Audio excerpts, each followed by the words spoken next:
This is the journey of upgrading my Ender 3 from this to what it is today. Ender 3s are probably a basic 3D printer you or someone else you know have had. But in this video, I'm going to show you that it doesn't have to be that way and it can be upgraded a lot. I have two 3D printed fan covers here on the board fan and here on the power supply to reduce noise and make sure filament doesn't fall in and break the fan, because I've had that happen before and it's not fun. Alright, and then I have the Sprite adapter here with a little print farm edition, which allows the printer to knock off the prints from the bed with the software I made. So I can just select a number of prints I want and then it just prints them, knocks them off. And this allows for the Sprite Hot end to connect to the CR Touch, because before, when you try to auto level it with the CR Touch here, the probe would go off the bed and it wouldn't work. So that fixed that problem. And then I have a Z-lead screw knob so that I can adjust the height of the printer without lifting the printer. Then I have the tool holder right here to hold all the tools while still taking up minimal space. We have this Sprite cord holder right here because this is a very long cord and it falls into the print sometimes and it's not pleasant to have it in the way. Then we have the PEI magnetic build plate right here. Comes off, you can flex it a bit, which helps you get the prints off. As you can see, I put a little bit of glue stick on it. I really like Elmer's glue stick for the print bed. Then we have the CR Touch itself right here with this really long annoying cord. Creality did send me a shorter cord, but it wasn't as consistent.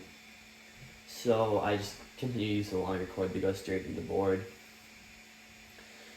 And then from that, we have the Sprite Pro Hot end right here, which is not a normal hot end for the Ender 3.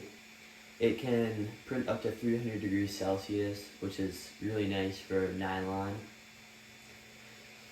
And then I have this blue PTFE tube that allows me to print TPU before I got this nice direct drive Sprite Hot end. And then I have this Filament Dryer over here, which is really nice to keep the filament consistently dry and print the same every single time, which is always good because I don't want to print one thing and then another part for it, them to be like completely different colors. And it also makes sure the filament doesn't break. It's also really good for like TPU and hydroscopic materials. And then I have this SD card that's actually in right now. It's red. I don't know if you can see it, but it's a 32 gigabyte SD card opposed to the either 4 or 8 gigabyte card, maybe even 6 that Creality sent with. My original SD card broke within like the first 2 weeks. They had too many read writes, so I just got a way nicer one and it lasts a lot longer. Then I have these bed springs under here.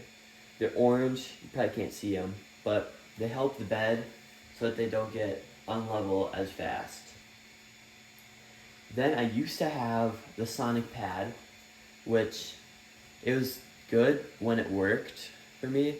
I really wanted a clipper on the printer so it could print faster, but at the time, which I'm sure it's fixed now, and Creality, you can send me an email if it is, but the Sonic pad, I had it right here, and it could print some of the time. It was really hard to get set up with all the custom stuff I've had, like the bed leveler.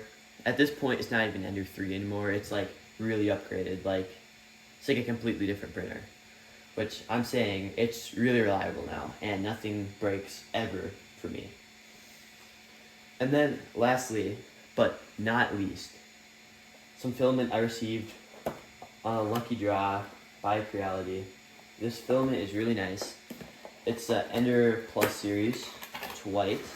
This is what we're going to print with today for the time lapses, because every printer needs good filament. You could have the best printer in the world, but if you have bad filament, it doesn't matter. The print won't turn out nice. So, good filament is nice to have. So I'm going to open this up, and I'm going to start the print, and I'll see you in the time lapse.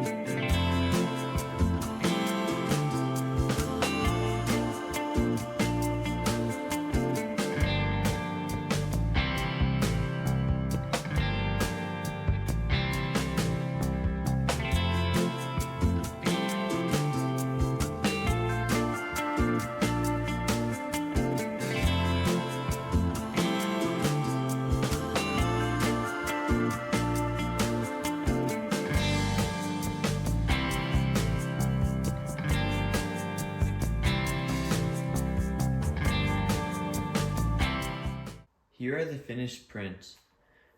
The overhang test came out very nicely with the text and everything. The overhangs did pretty good on the test. And overall, pretty impressed with the filament. The Benchy turned out very nicely. Very impressed with the strength and overall stability of the print. And lastly, I just want to finish with, no matter how you have your printer configured, what printer you have, good filament will always help your print turn out nicer. And I would recommend the Ender series to be good printers for beginners because they can always like upgrade the printer and have it grow with them. Thanks for watching.